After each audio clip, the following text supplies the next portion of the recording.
Assalamualaikum warahmatullahi wabarakatuh. Perkenalkan, nama saya Sarul Ahsanul Amala. Saya dari kelas PIA semester 5 jurusan Hukum Keluarga.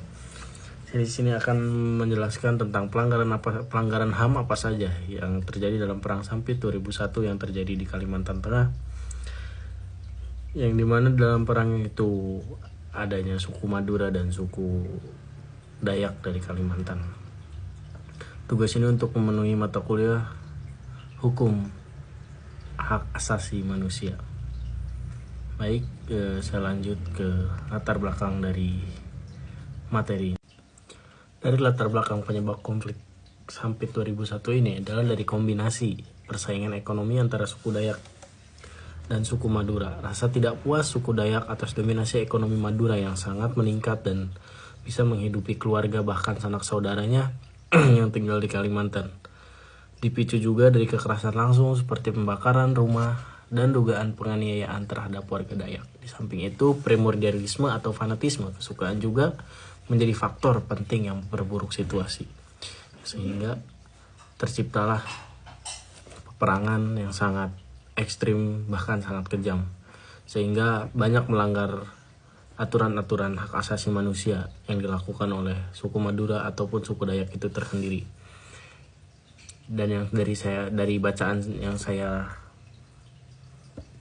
dapat, bahkan salah satu suku atau golongan dari suku Dayak itu sampai memenggal kepala-kepala dari mayat-mayat yang sudah terkapar, yang sudah tidak bernyawa. Itu sangat melanggar aturan penganiayaan kepada mayat, yang dimana mayat itu harus dimuliakan, tapi di sini malah dianiaya oleh orang-orang yang hidup. Selanjutnya, pelanggaran hak asasi manusia pada Perang Sampit. Perang Sampit pada tahun 2001 secara luas dianggap sebagai peristiwa yang mengundang atau mengandung banyak pelanggaran hak asasi manusia. Karena jelas di dalamnya terdapat peperangan, korban, bahkan hingga jenazah atau korban-korban yang tewas. Entah itu harta, nyawa, dan sanak saudara menjadi ancaman sampai banyak yang kehilangan. Di sini juga pelanggaran hak asasi yang terjadi selama konflik Sampit meliputi yang pertama itu pelanggaran hak untuk hidup. Setiap orang memiliki hak untuk hidupnya diri sendiri, tetapi di sana mereka diancam hak untuk hidupnya, sehingga banyak yang perpecahan, banyak yang berontak, banyak yang melawan. Yang kedua, ada penganiayaan berat dan kekerasan fisik yang dilakukan oleh suku Dayak ataupun suku Madura itu tersendiri kepada individu-individu yang ada di sana. Yang ketiga yaitu ada pengungsian paksa, yang dimana setiap manusia itu memiliki hak atas dirinya sendiri, entah itu mau kemana ataupun mau diarahkan kemana.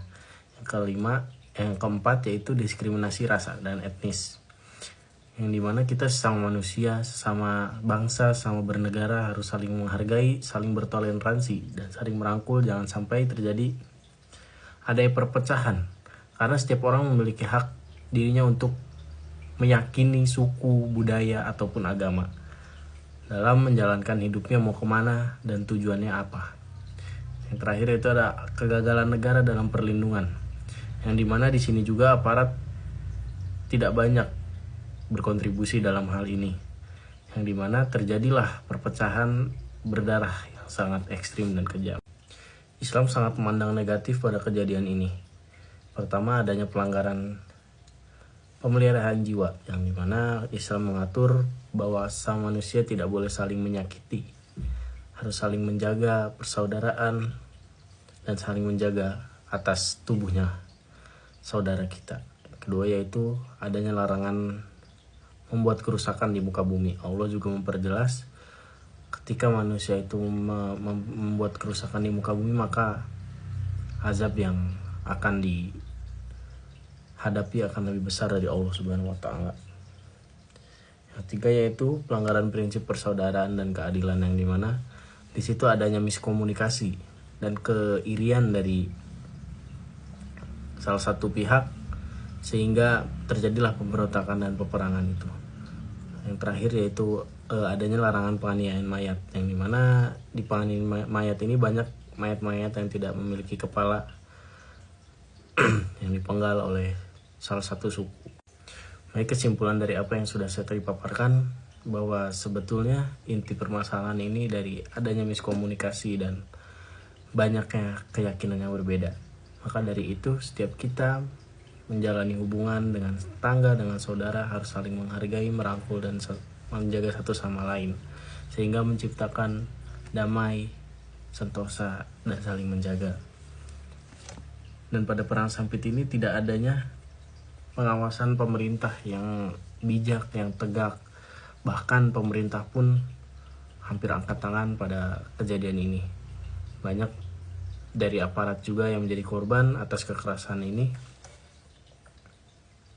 Dan solusi dari pemerintah itu tersendiri, mereka menempatkan para korban ini ke tempat pengungsian ataupun rumah sakit yang ada di sana. Bahkan suku Madura ini ada yang dipulangkan kembali ke Madura, ada yang tetap menetap di pengungsian di Kalimantan. Mungkin sekian dari saya, kurang lebihnya mohon maaf. Wabillahi taufiq wal hidayah. Wassalamualaikum warahmatullahi wabarakatuh. Ini adalah referensi yang saya baca dan saya pelajari dari apa yang saya bahas tadi.